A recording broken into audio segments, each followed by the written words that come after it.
Hello friends, मैं हूं सन्मय प्रकाश और आप देख रहे हैं यूट्यूब चैनल सरकारी जॉब न्यूज़। पिछले कुछ दिनों से करीब एक हफ्ते का वीडियो आपको नहीं मिल पाया था करंट अफेयर्स का, और करंट अफेयर्स की तैयारी के लिए रेगुलर रहना ज़रूरी होता है। मैं समझता हूं कुछ वजह थी जिसकी वजह से वीडियो आपको नहीं मिल पाया एक हफ्ते तक। तो सारे जो कंटेंट हैं वो धीरे धीरे मैं दे रहा हूँ। ये पिछले कुछ दिनों के वीडियो हैं और रेगुलरली करते हुए अगले 2-3 दिनों में फिर सामान्य तौर पर जो डेली का वीडियो है वो आपको मिलने लगेगा।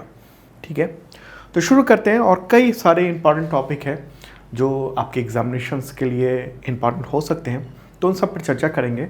तो शुरू करते हैं और पहला क्वेश्चन लेते हैं, इंपॉर्टेंट है।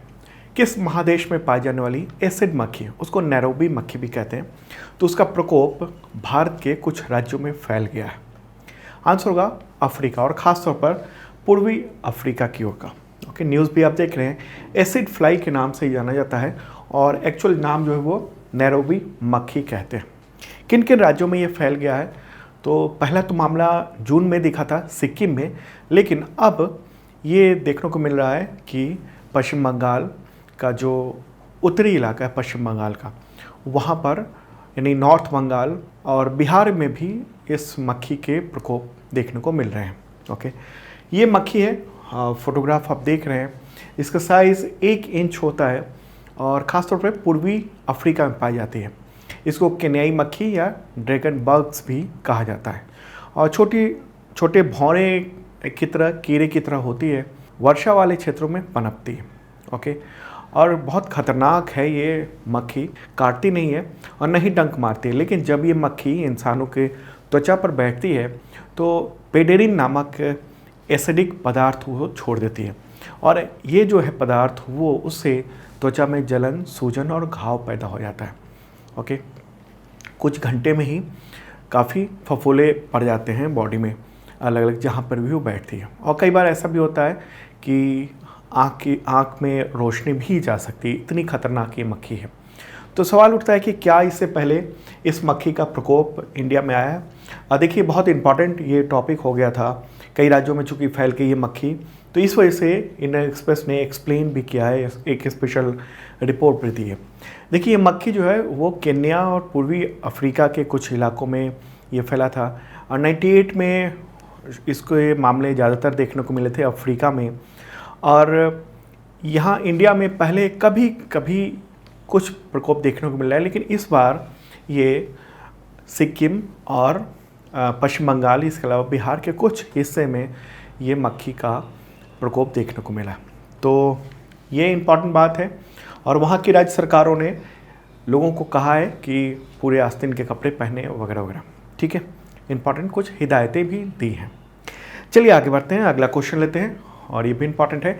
देश के नए केंद्रीय अल्पसंख्यक कार्य मंत्री कौन है? आंसर होगा स्मृति ईरानी। इससे पहले कौन थे? तो अल्पसंख्यक कल्याण मंत्री थे मुख्तार अब्बास नकवी। उनका राज्यसभा का जो कार्यकाल था सदस्य के तौर पे वो पूरा हो गया, और उसी की वजह से उन्होंने 7 जुलाई को मंत्री पद से इस्तीफा दे दिया, और फिर ये प्रभार केंद्र सरकार ने स्मृति ईरानी को दे दिया है अतिरिक्त प्रभार के तौर पर। तो स्मृति ईरानी के पास पहले से बाल और महिला विकास मंत्रालय का है प्रभार, और अब अल्पसंख्यक कार्य मंत्रालय भी मिल गया है। ओके, अगला क्वेश्चन लेते हैं। देश के नए केंद्रीय इस्पात मंत्री कौन है? आंसर होगा ज्योतिरादित्य सिंधिया। इससे पहले कौन थे इस मंत्रालय के जो मंत्री थे वो? तो रामचंद्र प्रसाद सिंह, RCP सिंह, वो देश के इस्पात मंत्री थे। उनका भी राज्यसभा का सदस्य का कार्यकाल पूरा हो गया, तो उन्होंने चुनाव भी नहीं लड़ा था, तो ऐसे में उन्होंने इस्तीफा दे दिया, 7 जुलाई को राष्ट्रपति को सौंपा, और केंद्र सरकार की सिफारिश पर उसको एक्सेप्ट कर लिया गया। ठीक है, और अब ये प्रभार दे दिया गया है ज्योतिरादित्य सिंधिया के पास। इनके पास पहले से कौन सा मंत्रालय है? तो नागरिक उड्डयन मंत्रालय, ये इनके पास। अब बात करते हैं इम्पॉर्टेंट जो क्वेश्चन है उससे रिलेटेड, यूनाइटेड नेशंस की ये पॉपुलेशन प्रोस्पेक्टस ये 2022 आया है, उस पर चर्चा करेंगे। उससे पहले इन्फॉर्म कर दूं कि अब तक का टोटल करंट अफेयर्स अवेलेबल है, आप देख सकते हैं। ये वीडियो अगर आपने नहीं देखा है तो ज़रूर देखना, तमाम जो भी एग्जामिनेशन होने वाले हैं उन सब में बहुत काम आएगा। और इसका PDF भी अवेलेबल है, और PDF आप पा सकते हैं मेंबरशिप के थ्रू 1 ईयर का मेंबरशिप है और उसके थ्रू आपको मिलता है करंट अफेयर्स का PDF every week every month, इस तरह से लगातार। वीकली मॉक टेस्ट होता है करंट अफेयर्स का, exam based monthly test series भी ऐड किया जाता है जिसमें तमाम सब्जेक्ट के टेस्ट होते हैं। और अभी SSC और रेलवे का जो टेस्ट सीरीज है वो इस महीने का शुरू हो चुका है, तो आप ऐप पर जाइए सरकारी जॉब न्यूज़ के, वहाँ देख सकते हैं। 40% डिस्काउंट है बुक्स पे और फ्री शिपिंग भी है। ओके, चलिए आगे बढ़ते हैं। और ये इंपॉर्टेंट क्वेश्चन, यूनाइटेड नेशंस यानी संयुक्त राष्ट्र की रिपोर्ट आई है वर्ल्ड पॉपुलेशन प्रोस्पेक्ट्स 2022। तो उसके अनुसार वर्ष 2021 में वैश्विक जीवन प्रत्याशा यानी ग्लोबल लाइफ एक्सपेक्टेंसी ये कितनी रही, कितने दिन जी सकते हैं, एवरेज की बात हो रही है यहाँ पर। इसका आंसर होगा 71 ईयर। ठीक है, और आप क्वेश्चन में देख रहे होंगे कि वर्ष 2021 में, इसका मतलब ये हुआ कि वर्ष 2021 में जो भी जन्म लिया जिसने भी, उसकी लाइफ कितने दिनों तक रह सकती है, तो वो है 71 ईयर। ओके, इम्पॉर्टेंट ये रिपोर्ट होती है, 11 जुलाई को जारी हुई है। ठीक है, तो इससे पहले अगर हम बात करेंगे तो 2019 में रिपोर्ट आई थी, उसमें 72.8 ईयर थी जीवन प्रत्याशा। ठीक है, जो कि 2019 में जो जन्म ले रहा है उसकी 72 साल 8 महीने उसकी एज रहनी थी। अब जो है एवरेज जो जीवन प्रत्याशा है वो 71 ईयर 2021 के अनुसार ये बताई जा रही है। क्यों ऐसा कम हुआ? कोविड-19 की वजह से। ठीक है, तो ये एक इम्पॉर्टेंट बात है। और अगर हम बात करेंगे कि किस देश में सबसे ज़्यादा जीवन प्रत्याशा है, सबसे ज़्यादा कहाँ जीवित रहेंगे लोग, तो वो ऑस्ट्रेलिया और न्यूजीलैंड है। वहाँ पर 84.2 ईयर जो एवरेज एज बताई गई है उसकी। चलिए आगे बढ़ते हैं, अगला क्वेश्चन लेते हैं। यूनाइटेड नेशंस की यही रिपोर्ट है वर्ल्ड पॉपुलेशन प्रोस्पेक्ट्स 2022। उसके अनुसार वर्ष 2022 के अंत तक दुनिया की आबादी कितनी हो जाएगी? आंसर होगा 8 अरब। 8 अरब आबादी हो जाएगी पूरी दुनिया के 2022 यानी इस साल के अंत तक। इससे रिलेटेड अगला क्वेश्चन लेते हैं। यूनाइटेड नेशंस की रिपोर्ट है वर्ल्ड पॉपुलेशन प्रोस्पेक्ट्स वही 2022। तो उसके अनुसार भारत जो है वो चीन को पछाड़ कर दुनिया का सबसे ज़्यादा आबादी वाला देश कब तक बन जाएगा? आंसर होगा वर्ष 2023। वर्ष 2023 में हम चीन को पछाड़ देंगे पॉपुलेशन के मामले में। ठीक है, संयुक्त राष्ट्र की रिपोर्ट आई है। तो यहाँ पर मैं कुछ आंकड़े भी दिखा देना चाहता हूँ। ये आंकड़ा है और वर्ल्ड पॉपुलेशन प्रोस्पेक्ट्स के आंकड़े के अनुसार ही बता रहा हूँ मैं। ये 1990 का डेटा है यहाँ से यहाँ तक। ठीक है, ये 2022 का डेटा है और ये 2050 का अनुमानित डेटा है। ठीक है, 1990 में चाइना की आबादी कितनी थी? 1144 बिलियन। ओके, और इंडिया की आबादी थी 860 बिलियन। अभी 2022 की बात करेंगे तो हम लगभग नेक टू नेक हैं चाइना से। चाइना की जो आबादी है वो 1426 बिलियन आबादी है और इंडिया की 1412 बिलियन आबादी है। ओके, और अगले साल 2023 में हम चीन को पीछे छोड़ देंगे। और अगर हम बात करेंगे 2050 की, जो आने वाला वक्त है, उसमें 2050 में इंडिया की आबादी काफ़ी ज़्यादा होगी 1668 बिलियन और चाइना की जो आबादी होगी वो कम हो जाएगी 1317 बिलियन होगी। ओके, तो ये स्थिति देखने को मिल रही है। लेकिन एक और बात है कि इंडिया में ऐसी भी बात नहीं है कि आबादी बहुत तेज़ी से बढ़ती जा रही है। जो अभी हाल ही में जो सरकार का एक रिपोर्ट आई थी NFHS, okay, national family health survey, उसका 5वां संस्करण था। उसमें जो ग्रोथ रेट है यानी जो आबादी का ग्रोथ रेट है वो 2.1 था। ठीक है, तो उसके अनुसार ये है कि अभी आबादी जो है आने वाले वक्त में वो कंट्रोल होगी। लेकिन हम ये देख रहे हैं कि 2050 तक काफ़ी ज़्यादा आबादी होगी, दुनिया में सबसे ज़्यादा आबादी हो जाएगी। 2023 में ही हो जाएगी दुनिया की सबसे ज़्यादा, और 2050 का ये आंकड़ा हम देख रहे हैं।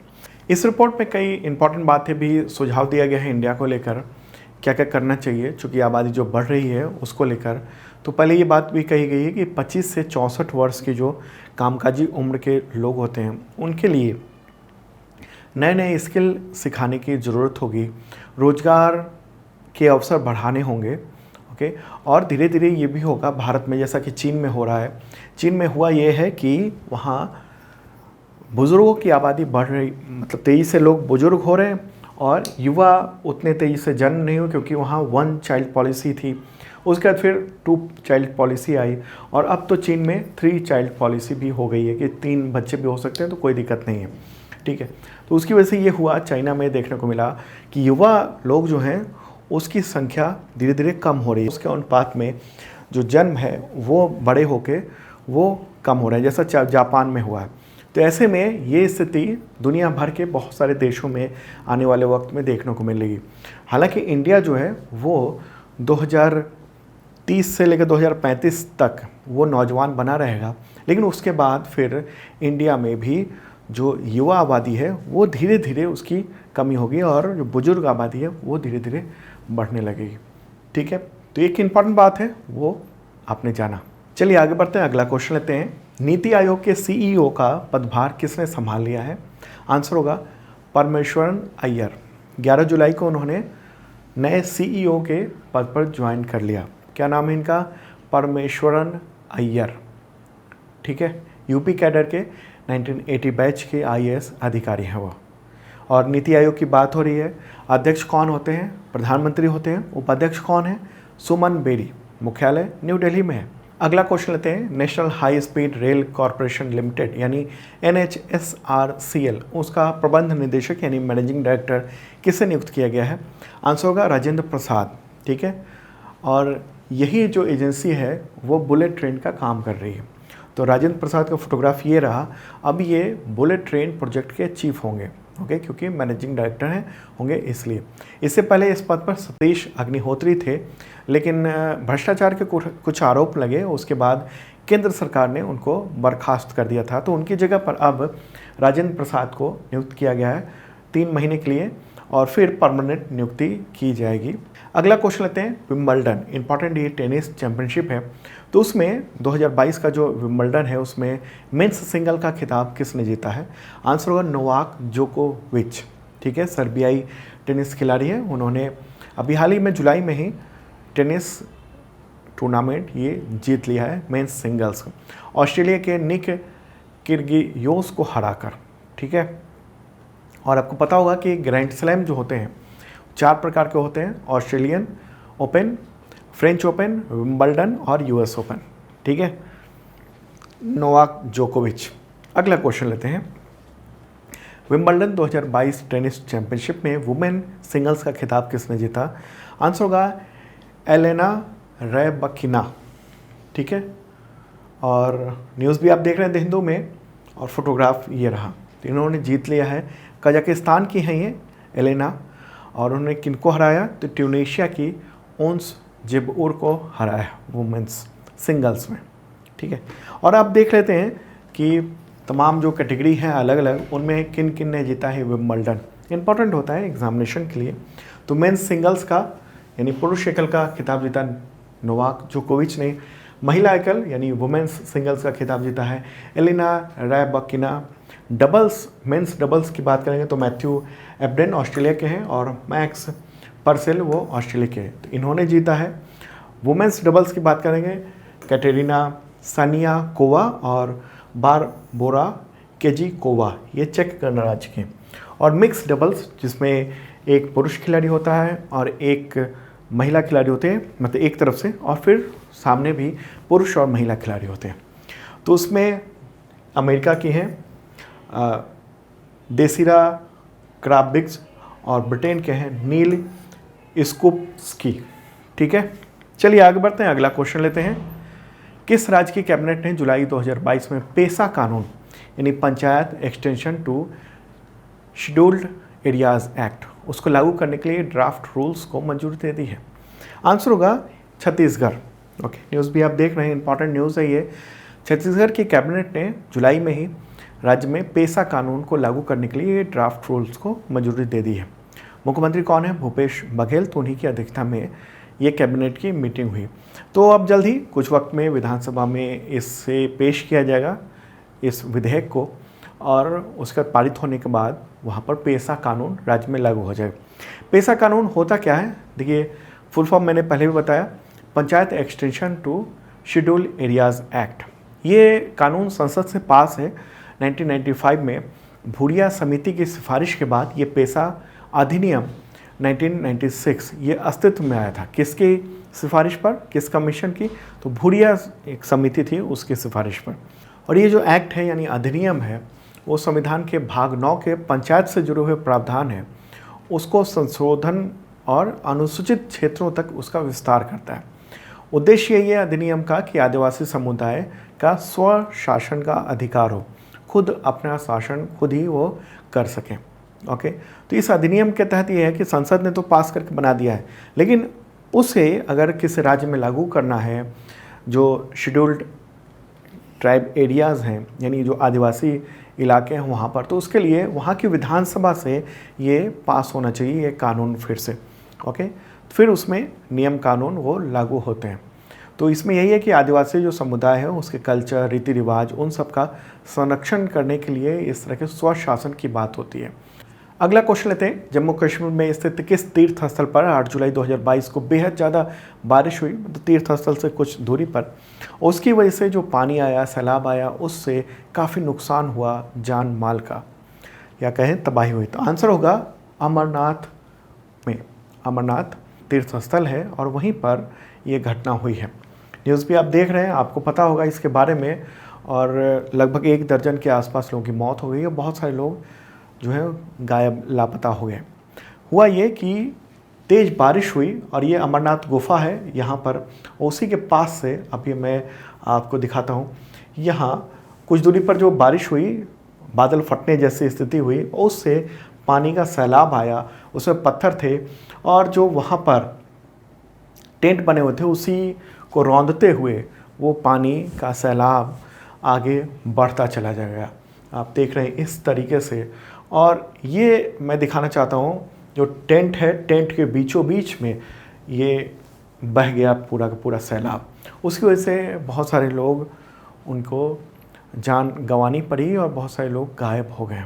ओके, हालांकि जो मौसम विज्ञान विभाग है IMD, उसका कहना है कि इसको हम बादल फटना नहीं कह सकते हैं, बादल फटने की स्थिति नहीं थी। अलग अलग जो, जैसा कि द हिंदू ने ये बताया है उसमें, कि बादल फटने जैसी स्थिति इसमें हम नहीं कहेंगे, लेकिन कह सकते हैं कि अत्यधिक बारिश हुई वहाँ पर। ठीक है, 31 मिलीमीटर बारिश दर्ज की गई थी, लेकिन चूंकि अचानक तेज़ी से पानी आया उससे काफ़ी ज़्यादा नुकसान हुआ। बादल फटने की घटना तब होती है जब 100 mm की बारिश हो जाती है एक ही घंटे में। अगला क्वेश्चन होगा, ISSF, ये जो वर्ल्ड शूटिंग चैम्पियनशिप है, वर्ल्ड कप है, ये चांगवान में चल रहा है, तो वहाँ पर पहला गोल्ड मेडल किस भारतीय ने जीता है? आंसर होगा अर्जुन बबूता। न्यूज़ भी आप देख रहे हैं, Arjun Babuta wins air rifle gold. भारतीय निशानेबाज, उन्होंने 11 जुलाई को ये अवार्ड जीता है। कहाँ पर चल रहा है? कोरिया के चांगवान में ये चल रहा है। 10 मीटर एयर राइफल स्पर्धा में उन्होंने गोल्ड मेडल जीत लिया है। अगला क्वेश्चन लेते हैं, विश्व पेपर बैग दिवस कब मनाया जाता है? आंसर होगा 12 जुलाई को मनाया जाता है। ओके, प्लास्टिक के विकल्प के तौर पर पेपर बैग के लिए। अगला क्वेश्चन लेते हैं, विश्व मलाला दिवस कब मनाया जाता है? आंसर होगा 12 जुलाई को। ये दिवस संयुक्त राष्ट्र के द्वारा घोषित है। मलाला यूसुफजई पाकिस्तान की एक लेडी हैं, उन्हीं के जन्मदिन के अवसर पर यह दिवस मनाया जाता है। और युवतियों की शिक्षा की वकालत करने की वजह से उनके सिर में गोली मार दी गई थी तालिबान के द्वारा पाकिस्तान में, और फिर अब वो अमेरिका और तमाम देशों में रहकर और वहाँ महिला अधिकार और लड़कियों की शिक्षा को लेकर बात उठाती हैं।